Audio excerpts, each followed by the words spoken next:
ఎక్కడుందండి అందం? ఎక్కడుంది నాకు అర్థం కాదు. అందం ఎక్కడుంది? ఆ వయసు మీద కొంచెం అందంగా అనిపిస్తారు అంతే. అది తెలవక ఈ దద్దమ్మలకి, అది తెలవక ఈ మనుషులకి.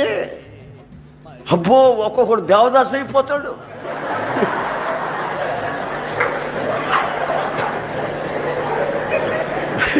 ఒక్కొక్కడు దేవదాసు, నువ్వు లేకపోతే బతుకేలేదు అంటాడు. నేను నా జీవితంలో పెళ్ళే చేసుకోవాలంటాడు.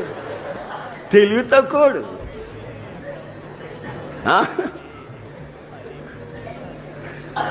చాలామంది ఈ మగాళ్ళు కానీ ఆడపిల్లలే కానీ అదేం ప్రేమో అదేం కానీ మనకి అర్థమై సాదు.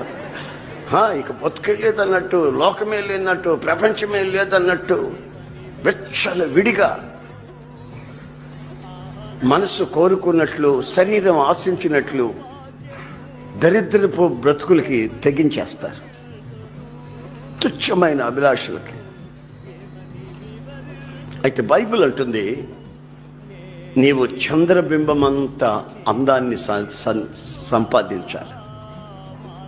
ఎంతసేపు చూసినా ఆ అందం తరగకూడదు. తరగకుండా ఉండాలంటే గుణం అనే అక్షయ అలంకారం నువ్వు పొంది ఉండాలి.